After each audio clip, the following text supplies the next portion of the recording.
Une femme libre, une combattante de la liberté, une figure trop peu connue. Le 80e anniversaire du débarquement de Normandie offre l'occasion de découvrir la vie de Marie-Madeleine Fourcade, la seule femme en charge du renseignement militaire dans la résistance. Marie-Madeleine Fourcade, morte à 80 ans en 1989, aura été toute sa vie une combattante de la liberté, mais c'est vrai que son nom n'est pas si connu que cela des Français. En 1941, à 30 ans, elle est à la tête du réseau SR Alliance et de ses 3000 membres, dont de nombreuses femmes.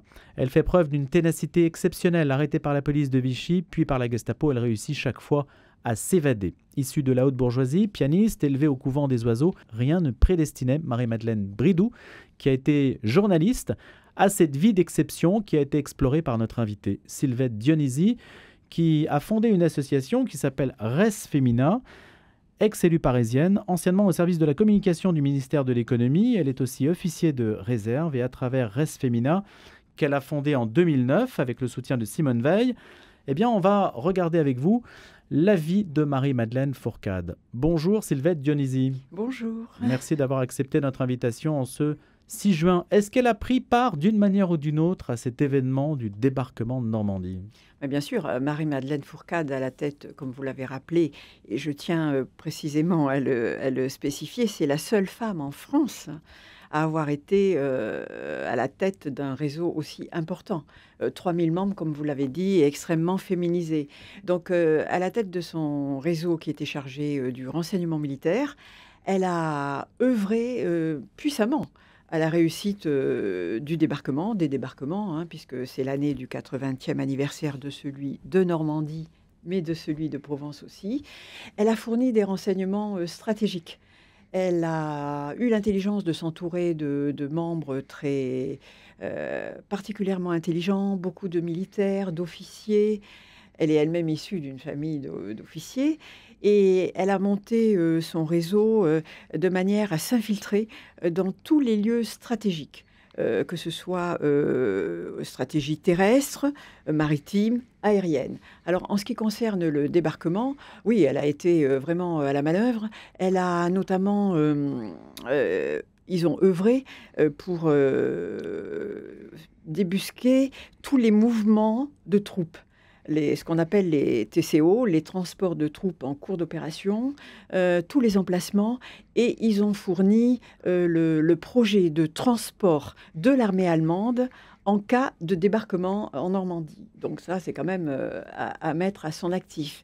Ils ont été aussi excessivement... Et alors, puisqu'on reste en cette journée de commémoration du 80e anniversaire du débarquement, elle a fourni surtout une carte détaillée de 17 mètres de long sur laquelle étaient répertoriées toutes les défenses allemandes, tous les bâtiments sur toutes les plages de Normandie. Donc ça a été quand même un renseignement stratégique. Churchill n'en revenait pas d'ailleurs quand il a eu cette carte sous les yeux, aussi renseignée, aussi détaillée. Et évidemment, ils en ont été très félicités. Celui qui a transporté cette carte à Londres se l'est enroulée autour de son corps pour la transporter évidemment clandestinement. Ce fait d'armes et cette expérience dans le renseignement, cette qualité, où l'avait-elle acquise précisément ? Avait-elle été formée pour ça ? Alors écoutez, la vie, comme vous l'avez dit également, qui ne la prédestinait pas à être à la tête d'un réseau de renseignement militaire, a fait que c'était une femme extrêmement intelligente, très curieuse, elle apprenait de tout. Toute expérience était bonne à prendre. Et donc, elle a passé une jeunesse en Extrême-Orient. Son père était directeur des messageries maritimes. Ce qu'elle ne savait pas, c'est qu'il était officier du 2e bureau, déjà lui-même dans le service de renseignement. Et donc, petit à petit, à son contact, elle a quand même... Mais elle ne le savait pas. Elle ne le savait pas, voilà. Ensuite, elle a épousé Édouard Jean-Méric, un officier également, qu'elle a suivi au Maroc, à Rabat, où là, elle a vraiment appris de tout, comme je viens de le dire. Elle l'a épousé jeune. Elle l'a épousé très jeune. C'est en ce sens que je dis que ça a été une femme très indépendante, très libre. Elle s'est mariée à 17 ans À l'époque, je rappelle, la majorité était à 21 ans. Il fallait donc très certainement le consentement des parents pour l'épouser. Et elle l'a suivi au Maroc. Et là aussi, c'était déjà la preuve d'un esprit original, puisque à l'époque, les femmes ne suivaient pas les maris forcément quand ils étaient affectés. C'était le cas de sa maman, la maman qui a toujours suivi aussi en Extrême-Orient son mari, à cause des maladies tropicales, à cause de la vie là-bas qui n'était pas forcément... voilà. Donc Marie-Madeleine, au contact de cet officier de renseignement, a beaucoup appris. Beaucoup appris sur le renseignement. Mais appris de tout. Elle a appris à accoucher sur place. Elle a appris à tenir la pharmacie du Goum. Elle a appris à panser les blessés. Donc voilà, un esprit curieux. Et par la suite, on y reviendra sûrement, quand elle rencontra le commandant Lustono Lacco, lui-même officier de renseignement, lui a appris les rudiments. Et donc, elle s'est spécialisée là-dedans. Puisqu'elle prendra sa suite. Absolument. Elle prendra la suite. Elle prendra la tête du réseau en juillet 1941. Alors, Sylvia Dionisi, quand survient la débâcle française, juin 40, où est Marie-Madeleine Fourcade ? Alors, elle prend la route de l'exode, hein, comme évidemment beaucoup de nos concitoyens. Elle était accablée, couverte de honte. Elle se demandait si elle allait supporter cette défaite. Et surtout, elle se posait la question de savoir comment agir. Elle a tout de suite été dans une envie d'action très forte. Donc, elle a pris la route de l'Exode pour aller retrouver à Oloron-Sainte-Marie ce commandant Georges Lustono Lacco, qu'elle avait rencontré en 1936 à la faveur d'un thé, comme ça pouvait se faire dans ce milieu-là, puisque, je le rappelle, elle est issue d'une famille d'officiers, grande bourgeoisie catholique. Et donc, quand elle a quitté son mari très jeune, puisqu'elle l'a épousé très jeune, elle s'en est séparée très jeune. Ils ont eu néanmoins ensemble 2 enfants.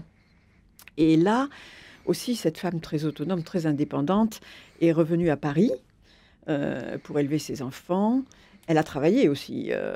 Et donc, quand s'est organisé un thé chez sa sœur, qui elle-même était femme d'officier, elle a rencontré 2 hommes qui ne laissent pas indifférents, c'est-à-dire le général de Gaulle, qui n'était pas encore général, il était colonel si je ne m'abuse, et elle a rencontré ce commandant Georges Lustono Lacco. Tout de suite, Marie-Madeleine a pris part aux conversations très sérieuses, qui n'étaient pas là aussi le propre des femmes à cette occasion-là, hein. Elles étaient largement écartées de l'espace public. Et les 2 hommes, qui se connaissaient bien, hein, ils étaient condisciples de la même école, étaient très inquiets. C'était en 1936, je rappelle, après la remilitarisation de la Rhénanie. Les 2 qui n'étaient d'accord sur rien s'accordaient au moins sur un point: il fallait à tout prix que l'armée française se ressaisisse et se repense, sinon on courait à la catastrophe. À la catastrophe, à l'écrasement par les armées allemandes. Et donc, le lendemain de cette entrevue, je dis ça parce que c'est important, ça a été un moment décisif dans la vie de Marie-Madeleine.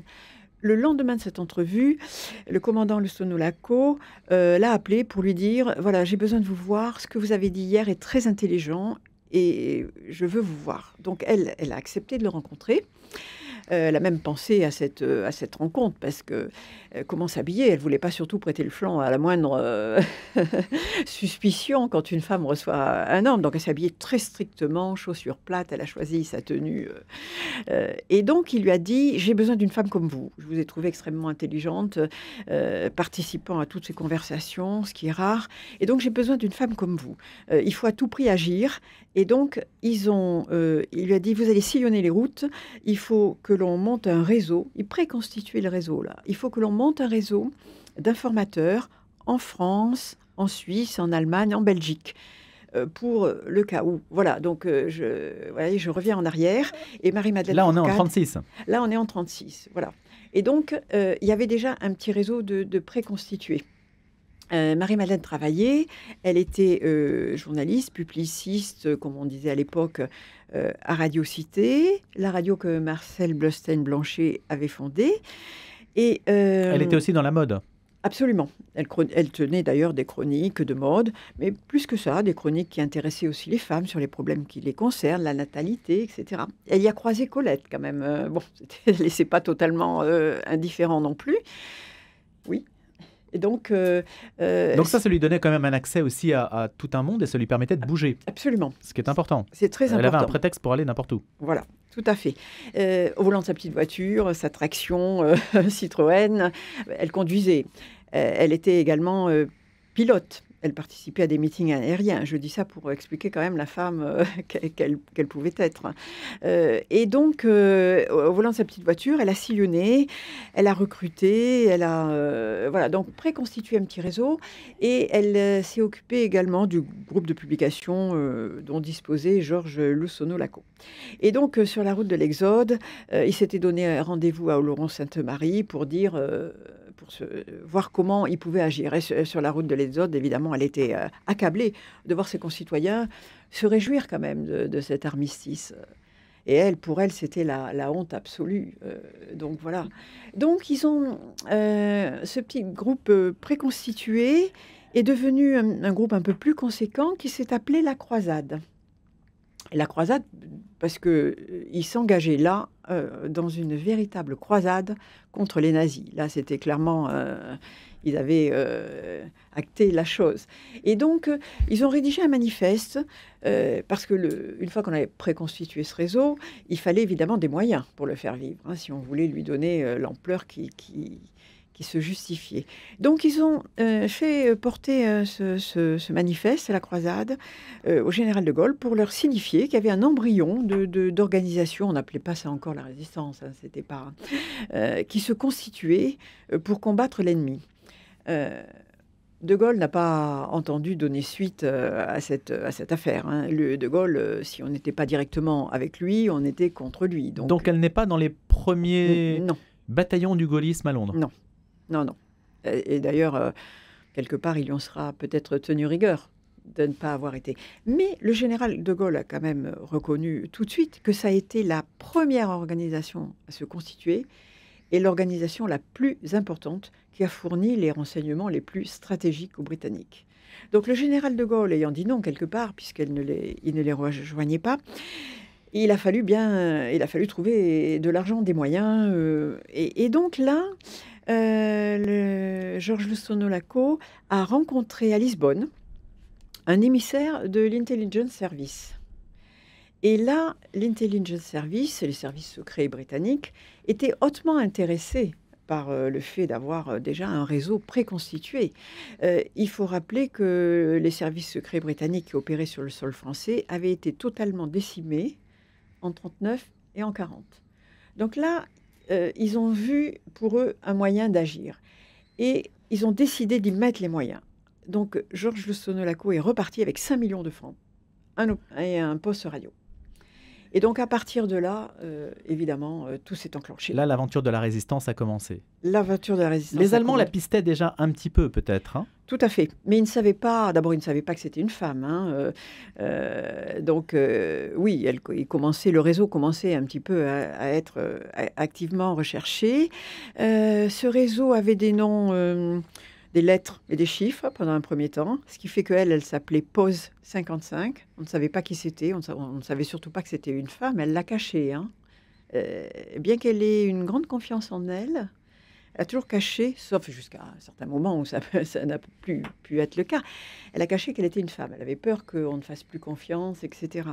Et donc, et ce réseau qui était compliqué à appeler avec ces noms-là, ces pseudos-là, ces noms de code, elle l'a appelé Alliance plus tard, pour bien signifier aux Britanniques déjà que ses membres étaient tous des membres français, ils n'étaient pas britanniques, mais ils étaient des alliés des Britanniques. Elle jouait donc sur la sémantique alliée, absolument. Le principe des alliés. Voilà. Donc Alliance, c'était un joli mot. Sylvette Dionisi, dans quelles conditions a-t-elle été arrêtée? Alors ça, c'est après. Hein. Elle a pris la tête du réseau en 1941, en 1940, pardonnez-moi. Ah non, attendez, après l'arrestation de Georges Loussono-Laco. Absolument, après son arrestation, voilà. Donc elle a été à la tête du réseau de juillet 1941 jusqu'à la fin de la guerre, hein, donc 1945. Donc 31 mois. C'est la femme qui a duré le plus longtemps. À l'époque, c'était très exceptionnel. Hein. Il n'y a pas d'équivalent. Il n'y a pas d'équivalent. Tous les têtes de pont de réseau ne duraient que 6 mois. ensuite ils étaient découverts. Alors sur ces arrestations, bien sûr, elle a été victime de trahison, hein, aussi. Le réseau a connu comme tous les réseaux, hein, trahison, agent double, infiltration, etc. Et donc, elle a été arrêtée 2 fois, une fois par la police de Vichy, une fois par la Gestapo. Et donc la première fois, à la suite d'une émission radio qui avait duré beaucoup plus longtemps, parce qu'ils étaient quand même très limités. Plus on allait dans les années, et plus les Allemands avaient perfectionné leurs moyens de détection. Les voitures radio-goniométriques étaient devenues très performantes, ce qui fait qu'ils étaient à peu près là dans le quart d'heure qui suivait. Et Marie-Madeleine prenait quand même tous les risques. Ils émettaient environ 20 minutes. C'était très long quand même. Et les autres réseaux émettaient 3-4 minutes. Et donc là, eh bien, l'opérateur radio, par négligence peut-être, par imprudence, a émis beaucoup plus que prévu. Et alors là, la police de Vichy est arrivée. Et donc, dès que Marie-Madeleine les a entendus monter, elle a commencé à avaler tous les papiers. Elle a mastiqué, elle a mastiqué. Et là, les policiers, il y en a un notamment qui s'est approché d'elle et qui lui a dit ne vous inquiétez pas, madame, je suis avec vous, je suis obligée, excusez-moi, de faire ce sale boulot, mais je suis avec vous, alors criez, continuez à crier, mais mastiquez vite surtout, mastiquez vite. Voilà. Et ensuite, ils ont été. Et puis, comble de malchance, elle pensait qu'elle était seule dans cette planque, et en fouillant avec les policiers la planque, elle s'est rendue compte que son frère était là. Son frère était venu lui dire au revoir et il avait amené toutes les archives du réseau. Donc, vous voyez le contexte. Donc, les policiers ont été quand même complaisants, là, il faut reconnaître. Il y avait d'ailleurs beaucoup de complaisants, c'est-à-dire qu'ils ne sont pas allés au bout de ce que leur mandat leur aurait permis de faire. Ils ont fait ce qu'ils ont pu. Mais pas de zèle. Mais pas de zèle, surtout pas de zèle. Ils ont même caché quelques papiers, enfin, voilà. Et ensuite, ils l'ont amenée pour interrogatoire. Là, elle a joué d'une certaine chance, parce que quand elle est arrivée pour l'interrogatoire, elle a décliné son identité, sa fausse identité, bien évidemment. Elle s'appelait Claire de Bacqueville, à ce moment-là. Et là, un coup de chance, le policier qui l'interrogeait s'appelait de Bacqueville également. Donc, elle lui a raconté l'histoire de son ancêtre. Signe de la Providence. Un signe de la Providence, on peut le dire. Le marquis de Bacqueville, qui était quand même déjà un homme très, très original en 1748, qui s'était lancé de l'hôtel de Bouillon, harnaché d'ailes, aux jambes et aux bras. Et donc, évidemment, ce policier connaissait l'histoire familiale. Et il a fini par lui dire « Nous sommes cousins ». Donc, c'était une chance inouïe. Mais néanmoins, il n'a pas pu s'écarter du droit chemin autant qu'il l'aurait souhaité. Il avait lui aussi une mission. Mais néanmoins, il a décidé de la transférer à la prison de Castres. Et là, en fait, il a organisé son évasion. Et chose inouïe, Marie-Madeleine avait réussi quasiment à retourner toute la brigade. Donc toute la brigade est partie avec elle. Et alors là, ça a suscité l'ire non seulement du gouvernement de Vichy, mais l'ire des Allemands. Qui l'ont arrêtée un peu plus tard. Ah, beaucoup plus tard. Oui, beaucoup plus tard, parce qu'elle a eu après un long parcours. Elle a été... Mais chaque fois, elle s'est évadée. Elle s'est évadée aussi pour les Allemands. Ah oui, dans des conditions spectaculaires. Là, elle a été prise dans une planque en rentrant d'Angleterre. On en reviendra peut-être. Elle a subi un long exil en Angleterre parce qu'elle était quand même là très, très recherchée. Au début, ils ne savaient pas qui recherchait. Ils recherchaient, je l'ai peut-être dit, une certaine Mrs. Harrison, puisque son pseudonyme, c'était Hérisson. Elle avait choisi de donner des noms d'animaux à son réseau. Et c'est pour ça que, quand on parlait de Marie-Madeleine Fourcade, on disait Marie-Madeleine Fourcade, tout un bestiaire. Elle avait l'art de croquer les gens. Et vraiment, c'était magnifiquement fait. Donc, elle avait choisi de s'appeler Hérisson, un petit animal inoffensif, mais que même un lion n'attaquerait pas. Sauf si on met la main dessus. Voilà. Et puis, elle avait été formée à la stratégie militaire et la stratégie du hérisson, une stratégie de repli, où le hérisson rentre ses piquants, laisse passer l'ennemi et les ressorts pour mieux l'encercler. Et donc, tant qu'elle était recherchée encore sous le nom de Mrs. Harrison, ils ne savaient pas trop qui rechercher. Mais à un moment donné, les Britanniques lui ont dit il faut. Elle ne voulait pas, hein, elle voulait rester aux côtés de ses hommes et aux côtés de ses femmes. Mais les Britanniques lui ont dit il faut rentrer, vous allez être arrêté, on ne pourra rien faire pour vous. Donc, elle a été obligée de partir s'exiler 1 an en Angleterre. C'est une sorte de Jeanne d'Arc de la Résistance, en fait, Marie-Madeleine Fourcade, mais qui ne terminera pas, heureusement pour elle, sur le bûcher. Non. Elle réussira à survivre à la guerre. Bien sûr, elle n'a pas été longtemps, déportée. Bien sûr. Oui, bien longtemps, puisqu'elle est décédée, vous l'avez rappelé, en 1989, donc à presque 80 ans. Sylvette Dionisi, alors plusieurs questions qui se posent à son sujet. D'abord, après la guerre, elle ne fera pas de carrière politique et si elle était proche du gaullisme, on ne peut pas dire que la vie politique l'est particulièrement récompensée, même si elle a reçu les honneurs dus à son investissement, à son engagement, à son courage, naturellement. Mais on ne peut pas dire qu'elle soit restée dans l'esprit des Français comme une référence commune, admise et partagée par tous. Comment cela se fait-il ? Sur ce plan-là, oui, sur le plan politique. J'y vois peut-être plusieurs choses. D'abord, elle a toujours cherché, contrairement certains membres du réseau, elle a toujours voulu tenir la politique à distance. Elle n'a pas voulu politiser son réseau. Et chaque fois qu'il lui a été proposé de le faire, elle s'est toujours tenue à distance. Et je crois que c'est le secret de la longévité à la tête de ce réseau. Ensuite, post-guerre, elle n'a pas cherché vraiment les honneurs non plus. Elle n'a pas cherché à capitaliser là-dessus. Les hommes ont été plus récompensés quand même, les hommes de la résistance, notamment première assemblée, etc., gouvernement, beaucoup de résistants ont été nommés. Elle n'a jamais cherché les honneurs, vraiment. Elle a cherché à témoigner, elle a cherché à faire son travail jusqu'au bout. Elle a été officier liquidateur de son réseau, c'était quelque chose, vraiment un travail qui lui tenait à cœur. Mais néanmoins, elle s'est investie quand même très puissamment auprès du général de Gaulle. Il lui en a pas été reconnaissant, effectivement, vous l'avez souligné, mais elle a épousé Hubert Fourcade, un gaulliste de la première heure. Donc auprès d'Hubert Fourcade, effectivement, ils ont mené toute une bataille. Ensuite, elle a, auprès de André Astou, elle a mené la campagne du timbre qui visait à renflouer les caisses du RPF. Elle a quand même contribué là aussi puissamment. Ensuite, mais elle n'a pas été ministre. Elle n'a pas été ministre. Alors qu'une membre de son réseau, Germaine Poinceau-Chapuis, a été ministre. Oui, elle n'a pas été ministre. Je trouve que c'est injuste. Elle en a été très, très triste. Elle aurait aimé prendre part, effectivement, une part plus importante pour agir aussi, là. C'était vraiment dans le but d'agir. Et elle a néanmoins été députée européenne sur la liste RPR, la liste qui s'appelait « Défense des intérêts de la France en Europe ». Et donc, elle avait milité antérieurement pour le retour du général de Gaulle au pouvoir. Elle avait